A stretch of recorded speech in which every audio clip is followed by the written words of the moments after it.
ജനാധിപത്യം ഈ വാക്ക് കേൾക്കുമ്പോൾ നിങ്ങളുടെ മനസ്സിലേക്ക് എന്താ വരുന്നത്? ഒരുപക്ഷെ പുരാതന ഗ്രീസായിരിക്കും അല്ലേ? പക്ഷെ നമ്മളിന്ന് നോക്കാൻ പോകുന്ന ഈ ഒരു സ്രോതസ്സുണ്ടല്ലോ, അത് മുന്നോട്ട് വയ്ക്കുന്നത് വളരെ വ്യത്യസ്തമായ, ഒരുപക്ഷെ ഞെട്ടിക്കുന്നൊരാശയമാണ്. അവരുടെ വാദമനുസരിച്ച് ജനാധിപത്യമെന്ന് പറയുന്നത് സാത്താൻ്റെ ഒരു കണ്ടുപിടുത്തമാണ്.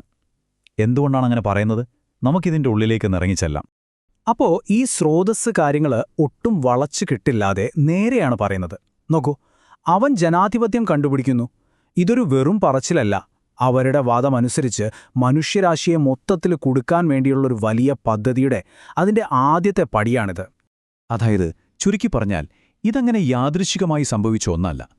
ഈ വാദപ്രകാരം ജനാധിപത്യം എന്നു പറയുന്നത് മനുഷ്യരാശിക്ക് വേണ്ടി വളരെ കൃത്യമായി പ്ലാൻ ചെയ്ത് ഒരുക്കിവെച്ച ഒരു കെണിയാണ്, ഒരു പൈശാചികമായ കെണി.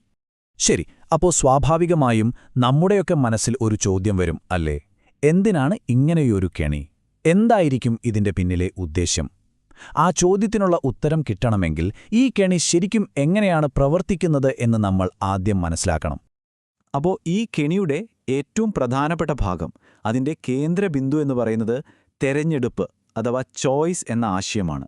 ഈ തെരഞ്ഞെടുക്കുക എന്ന ഒരു പ്രവൃത്തിയിലൂടെ എങ്ങനെയാണ് മനുഷ്യരെ പല കുറ്റകൃത്യങ്ങളിലും അറിയാതെ പങ്കാളികളാക്കി മാറ്റുന്നതെന്ന് നമുക്കൊന്ന് നോക്കാം.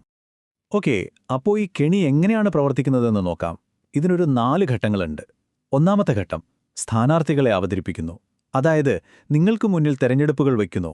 ഉദാഹരണത്തിന് ഒബാമയാണോ ട്രംപാണോ നല്ലത് എന്നതുപോലുള്ളൊരു ചോദ്യം. രണ്ടാമത്തെ ഘട്ടം, ജനങ്ങൾ തിരഞ്ഞെടുക്കുന്നു. വോട്ട് ചെയ്യുന്നതിലൂടെ നമ്മളെല്ലാവരും ഈ പ്രക്രിയയുടെ ഭാഗമാകുന്നു. മൂന്നാമത്തെ ഘട്ടം, ജനങ്ങൾ ഇതിൽ പങ്കാളികളാകുന്നു. എന്നുവച്ചാൽ നമ്മൾ തിരഞ്ഞെടുത്ത ആ വ്യവസ്ഥയോട് കൂറ് കാണിക്കുന്നു, നികുതിയും മറ്റും നൽകി അതിനെ സാമ്പത്തികമായി പിന്തുണയ്ക്കുന്നു. ഇനി ഇതാണ് ഏറ്റവും നിർണായകമായ 4ാമത്തെ ഘട്ടം.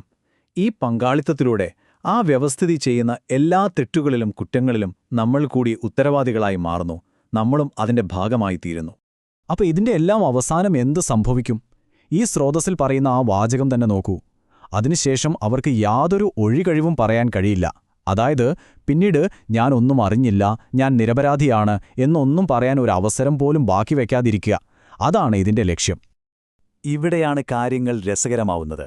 നമ്മൾ ഈ വാദത്തിന്റെ അടുത്ത ഘട്ടത്തിലേക്ക് കടക്കുകയാണ്. ഒരുതരം ബ്ലെയിം ഗെയിം അഥവാ കുറ്റപ്പെടുത്തലിന്റെ കളി.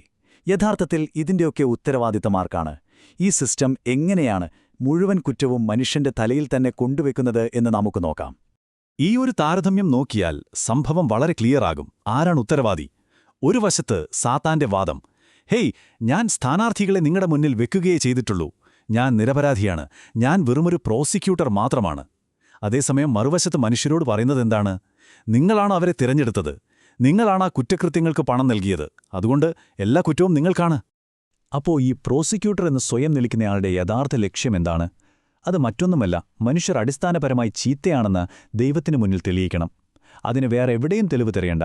മനുഷ്യർ സ്വന്തമായി എടുത്ത തീരുമാനങ്ങൾ തന്നെ അവർക്കെതിരെയുള്ള ഏറ്റവും വലിയ തെളിവായി മാറുന്നു.